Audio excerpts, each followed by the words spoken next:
one thing about sunrise service is we're going to have regular service, so I don't want to keep you out here all day. I know some of you might want to get home and take a nap. Some of you might want to take a shower. I don't know. But anyway, so this morning we're going to read out of the Gospel of Matthew. We're going to read the resurrection account out of Matthew's Gospel. Matthew 28. And it says, early on Sunday morning, as the new day was dawning, Mary Magdalene and the other Mary went out to visit the tomb.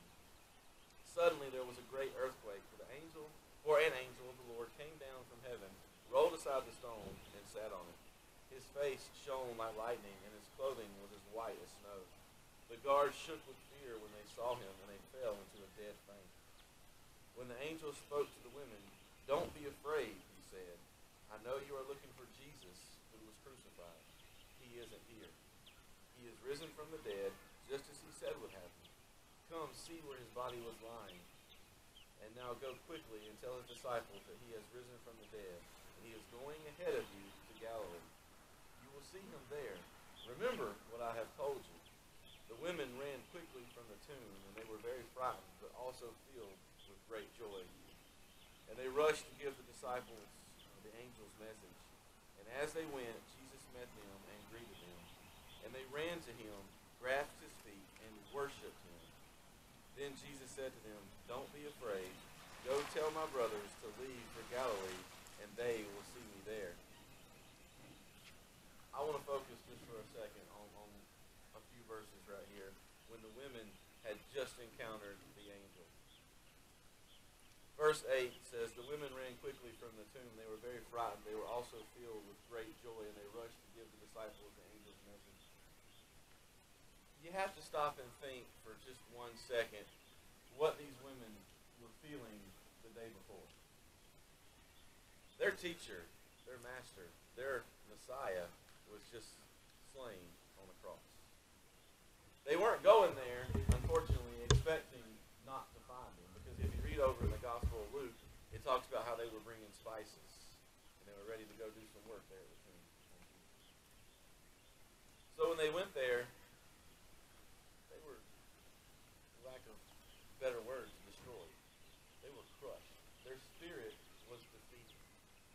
Even though Jesus had told them that, hey, I'm going to have to do this, and I'm not going to stay dead. I'm going to rise on the third day. It really didn't matter to them because they were defeated. All they could see was what was happening and what had happened. And then if you go over, and I think it's in the Gospel of Luke as well, you look at how Jesus is on the road to Emmaus where he appears to the two people, talking to them. They're going over everything that happens. They were so focused on what was happening right then, they forgot what Jesus said. But here's the cool part about this. And we looked at the woman who ran quickly from the tomb. Now, I'm going to be the first person to tell you, I ain't running unless something's important. Or unless something's after me. I hear a lot of people say it. If you see me running, you better run too, because something's after me. Y'all heard that before? Yep, some of us can probably say the same thing. If we're running, you better go too, because something's getting us. But these women, the scripture says they ran quickly. So whatever demeanor, whatever thought they were having on the way to the tomb, it suddenly changed when they had an encounter with that angel that told them exactly what Jesus had already told them. And they're looking and they see that he is not there. And they rushed, and this is the next part, they were frightened. Well, I mean, of course, you just saw an angel. I can only imagine how frightening that would be. Because almost every time in the Bible when an angel appears to someone, one of the first things the angel says is, "Don't be afraid."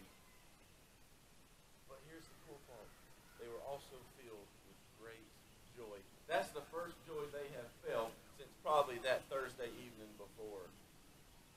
There is always joy in the morning. There is always that light. And today, this morning, as we sit here for the sunrise, I don't want to block the sunrise, but it's looking pretty over there. We're going to take a few minutes because I can't tell you what you need to do. I can't tell you what your relationship with Jesus should be like. That's between you and God. So this morning, we're going to take about 4.5 minutes. That's about how long the song is. And we're going to play a song. And we're going to have this time of reflection. We're going to have a time of maybe prayer. Take the time to just, what does it mean to you? What does this morning mean to you? What does it mean that Jesus is no longer in the tomb? What does it mean that Jesus is alive this morning to you? If it doesn't mean anything to you this morning, please come see me. I'll be happy to share with you what it means. Because Paul said our faith is based on the resurrection of Jesus Christ. So as this song plays and we go through this time,